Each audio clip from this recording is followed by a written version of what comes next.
I'd wanna be me too. I'd wanna be me too. I'd wanna be me too.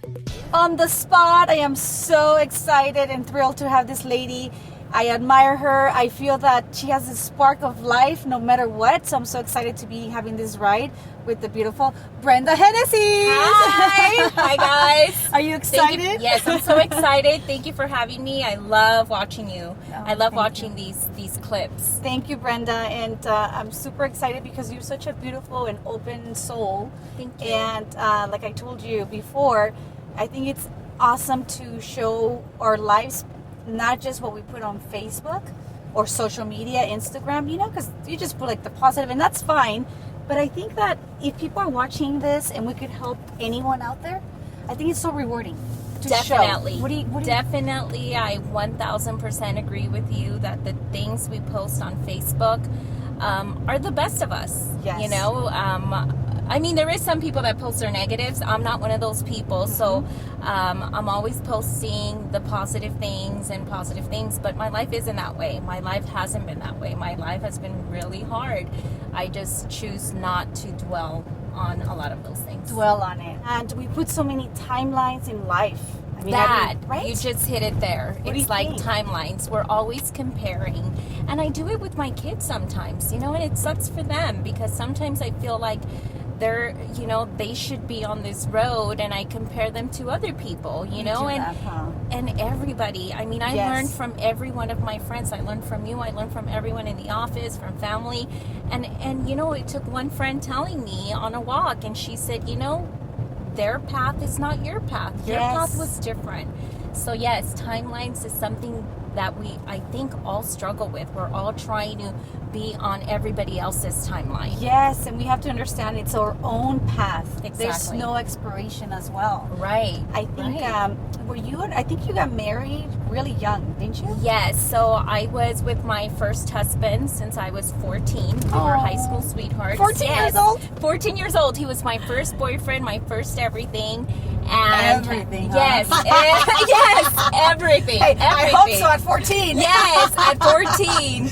But we didn't start that early. But No, but now- but nowadays- nowadays, yes, yeah. yes. So when I look at my daughter, I think, oh my gosh, at her age, I already had a child that I was taking care of.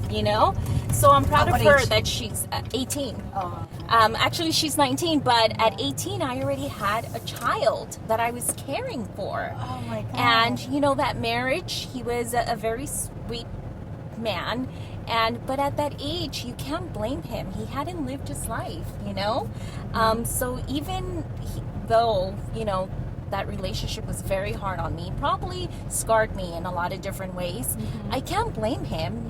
He was young, he didn't know any better. Totally. I didn't know any better, Yes. so but you learn from Yes. everything you learn. And the one thing that I will say that I did after that marriage was I took some time to heal. I was single for 4.5 years. I mean, I was dating, but I was single. So at 22, I was divorced, filing for divorce with 2 children. Wow. By then, we had our daughter. So Yes. I worked. I put my dreams aside because since I was very young, I wanted to be in real estate. But I had to go do jobs that gave me cash. So What type of jobs? I was a bartender, and that's how I met my second husband. He was, yes. So he was in charge. He was my boss, and I found out he was a single father, and I think that touched something in me because where we come from, Latina, Yes. race in Latina, it's not, you don't see a lot of single men having primary custody of their kids. So that told me a lot about him. Yes. I felt that, so I'd been dating different people, and I always felt like they had one thing, but they didn't have the other. Yes. So the one thing I did in those 4.5 years that I was single, I set myself a checklist. Like, this is what my next person's gotta have. And there has to be a formula, because I think sometimes people do very more light or superficial checklist. Right. And advice that I will give, and I would love to hear from you, I think has to be your core values of a person, But I think it has to be more within who you are, you know, because sometimes, I don't know, younger generations will be like, oh, he has to be tall and he has to be this. Definitely, it wasn't any of those. Yeah. So it wasn't superficial. It was he had to have kids. Wow. Because to understand, you know. And I was a homeowner, so he had to be a homeowner. Whatever you decide, stick to it. Don't compromise, because that is when you waste time. When you're compromising and you think, I can change that about this person. I can do this about this person. And honestly, we are who we are. Yeah. And I think when you try to compromise or please the other person, at the end of the day, it's not going to work. Right. It doesn't. There's reasons why people, like I said earlier, everybody has a different path, but it has to coincide with you. And what advice would you give to younger girls that they come from, you know, maybe their parent has been absent out of their life, and I think sometimes when your father's not so involved, they do say, and I think I kind of experience it myself, I think maybe you have too, that it kind of sometimes either it makes you want to have a man right away, or you get scarred that you kind of don't, you know, you're thinking maybe that's not for me, or you build walls. What advice would you give, and what's something that you experience when it comes to that? Build your path, follow your dreams, and that person will be attracted by all those things you're doing. Yes. The right person. If you're going to all these other, going down this road that's a negative road, that is what you're going to attract. You're going to attract people that aren't motivated or aren't going to treat you right. Yes. So reflect the light that you want to attract. Exactly. You know? And I know that a couple of years ago, I'm not sure how many years has it been, but you basically got diagnosed with cancer. Yes. So 4 years ago, 2015, I was diagnosed with stage 2 breast cancer, an aggressive cancer. But so there was a time that I thought I was going to die. I mean, till this day, once you hear that word cancer, you never stop thinking that. And so the first phase I went through was anger. And then, you know, because you think I've done everything right. Yes. So why is this happening? Yes. So you go through anger, and then you think, what did I do wrong in my life? You know, why is this happening to me? And then you go through survival, like, I just got to get through this, you know? And now I'm going through, God blessed me. I have another chance. I got to live life differently. I can't just live this monotone life where it's just, you know, work and you know, you're focused, like surviving just day by day, clocking in and out. You know, it's not, it's self-work, and really it's, you know, being better for myself now. It's having healthy boundaries and self-perseverance. So that's something that I'm learning now in my 40s. That's beautiful. What do you think it was huge, like a core of having that mindset that you wanted to live and you were going to do everything that you could? In all honesty, it's my children. It's my children that still drive me, you know? That's so beautiful. Yeah, it's your kids. When you become a woman, I mean a mother, when you become a mother. Then I think you become a real woman. Yes, you do. Yes. You know what I mean? Right. You're so right. You know what? A little pause, because I had my first child. That was a late one. I have 30, I believe, or 31. Which is 40. Hilarious, because in our culture that's late. But Super, it's not. Exactly. That's like perfect. You know what I'm You're saying? the perfect type. But I was not treated as a perfect type. Right, because of, yes. They're like, what's wrong with her? You know? So having her at 30 or 31, probably 31, I felt before that, I just felt like a girl. You know, and I was like, oh, like a little more afraid of things, whatever. The minute you have a child, I just feel like, I got this. Right. So I feel like you become a woman. Yes, you become a woman. You're right. You transition. It's not all about you anymore. Right. And it's more serious. So definitely that is what helped me. And believe me, this show, which I love, is not about this persona, you know. Believe me, I still fear. You know, it's not ever going to change. Any cancer survivor will tell you they still fear that they're going to die. It's just one of those things where it's with you. So I don't want everyone to like, oh, it's over, it's done. Mm-hmm. No, it's something that's ongoing, you know. But I didn't give up, and I haven't given up, Mm-hmm. and that's what's important.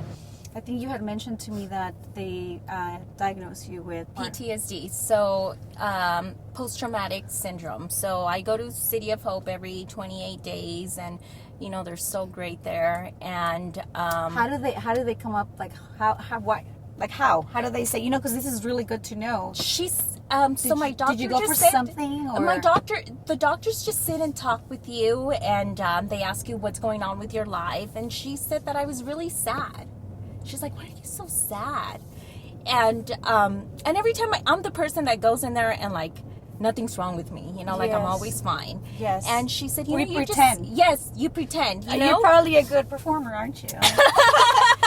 I feel like I'm a good performer yes, too. yes, because you know, you hide so much. I Yes. mean, you shared a lot of things that I never would have thought, and I feel that that's why this is important, because a lot of people don't know the real. Yes. You know, but she told me that she thought I was sad, so she said, I'm gonna, you know, I'm gonna refer you to this on-site therapist that helps people that have PTSD. And I'm like, PTSD? I thought that was just for people that were like in the army, in wars, you know? Yes. And so I went in there and I talked to you and talked to him, and he said the same thing. He said that he thought I was very sad.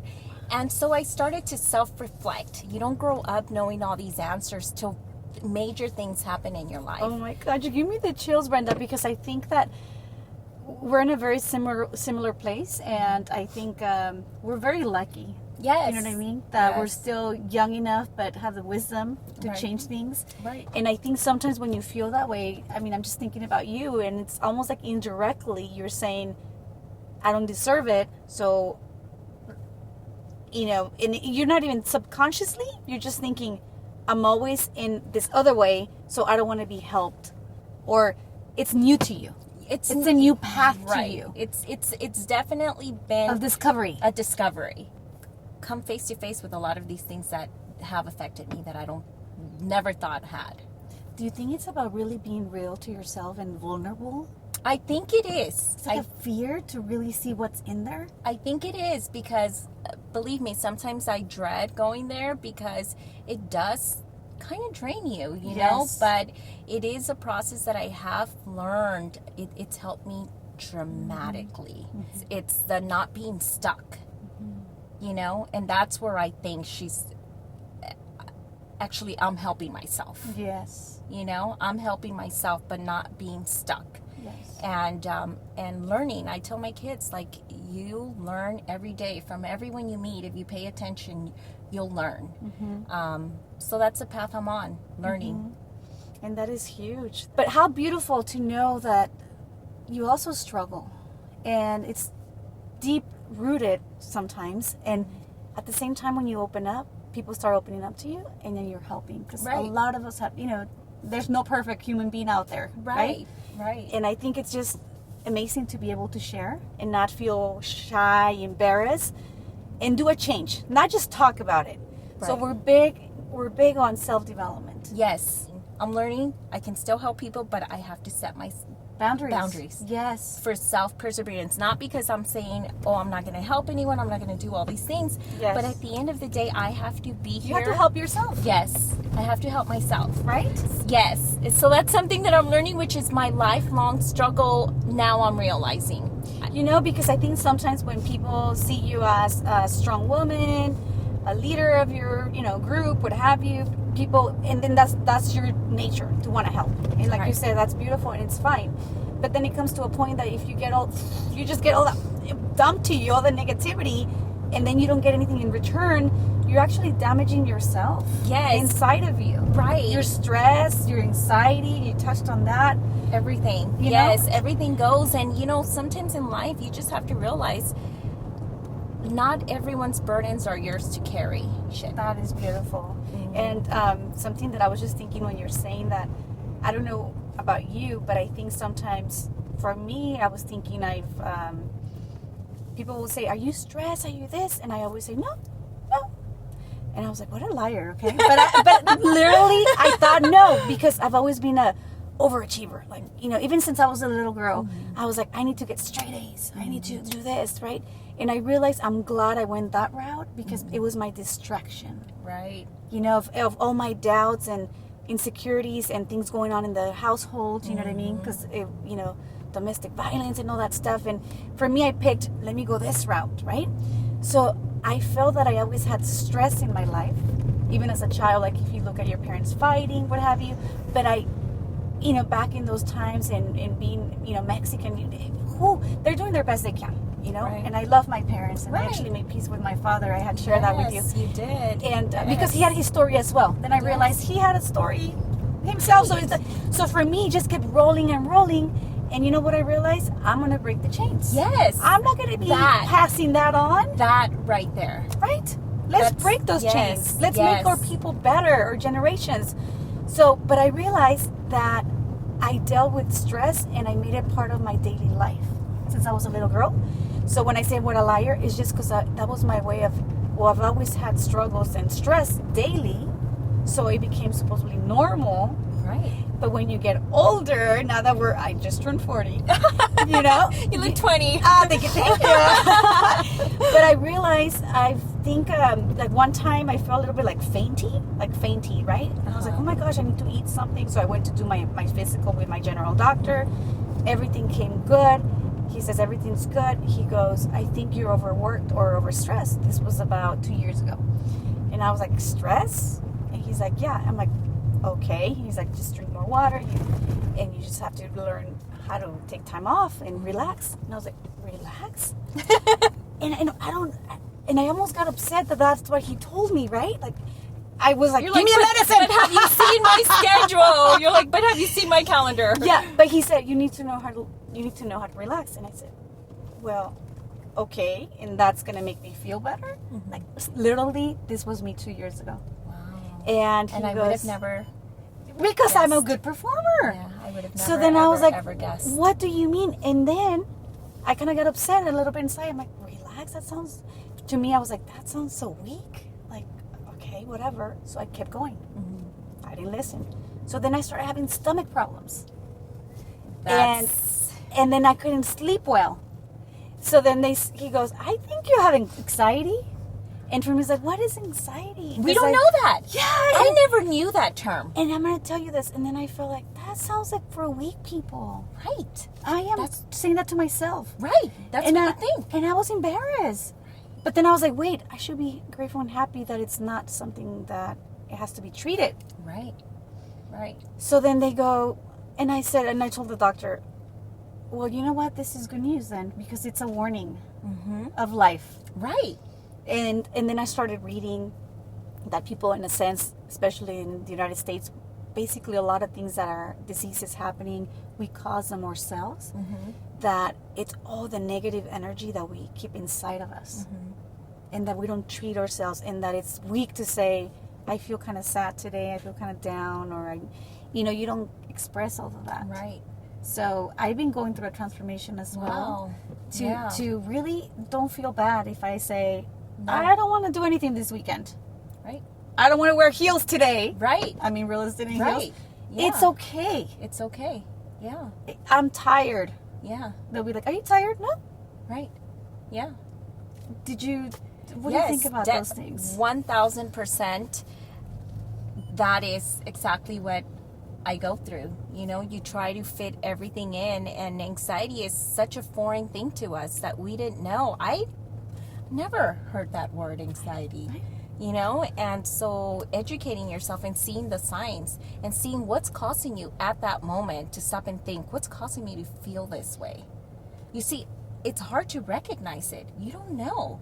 Mm-hmm. So pay attention to your body, and yes, a lot of it, and that's why, we're having this platform where it's going to teach you about mind, body, and soul. Because these are all our retreat. Things, yes, our retreat. That's going to teach you, recognizing the signs, seeing what is affecting you in what way, and how to change it. Yes.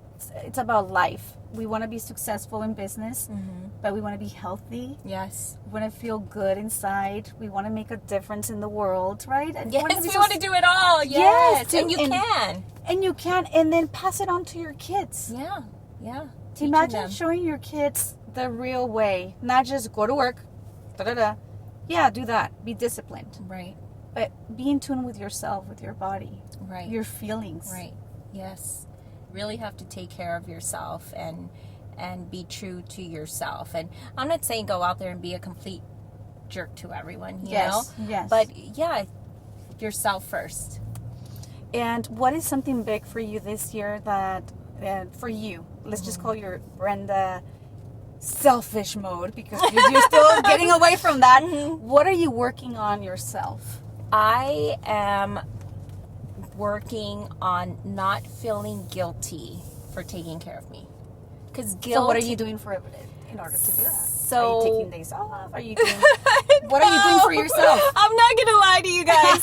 No, you haven't. I was going to the gym and then I stopped because guess what? I was like, that's way too expensive. Yeah, believe it. So you're saying that you're not worth it again. It's a constant cycle fight within myself. It's years and years of me being who I am to the core that I feel guilty. I mean, I had bunko at my house last night and I worked 14 hours and was still going to go home and clean before my bunko ladies. What? And I was like, yes, because I wouldn't pay for a cleaning lady. So I got the cleaning lady. Yay. Okay, yeah. So that's the first thing I did. And then I'm signing back up. My one of my girlfriends, who I met through my husband, she's helped me a lot because she's a very strong person. You know, she's, a principal, she's got a career and all that. And she tells me, I mean, this morning she sent me this thing because she asked me, she held me accountable, and she said, you said you were going to get a cleaning lady and you haven't. And so she sends me this thing this morning and she's like, do you want to be dusting or do you want to be reading a good book? Beautiful. Do you want to be dusting or do you want to be at the beach with your kids? Yes. Do you want to be dusting? So it was this whole thing, and she held me accountable, and she also sent me the schedule for Orange Theory I can start again. Yes. So, having those good group of people, and that's the biggest thing that I'm learning is, and being in this office kind of, really ignited that whole thing, because I felt really good coming here, and I was like, I'm around all these people that are on my same page. It's that same way at home, it is. You have to be with people that kind of have that same thought process as you. So when do you come back from your trip? So we get back August 2nd. August 2nd. So when do we see you posting that you're at the gym? Yes, I know. August? I know. Or? August for sure. Yes. Once the kids. She's getting nervous. Yes, you can tell. You can tell. Talking about everything else was good. The gym. I'm like, oh. But yeah. But yes, having people hold you accountable helps. Yes. So I'm going to keep you accountable. Okay. Yes. Yes. I appreciate it. Yeah. That means you care. Yes. Thank you, Brenda. I hope you guys enjoy our episode on the spot with Brenda. And if you have any questions, if you've been through any of the things that we talked about, reach out to Brenda or myself. Okay? Yes. Thank you. Bye. If I was you, I'd wanna be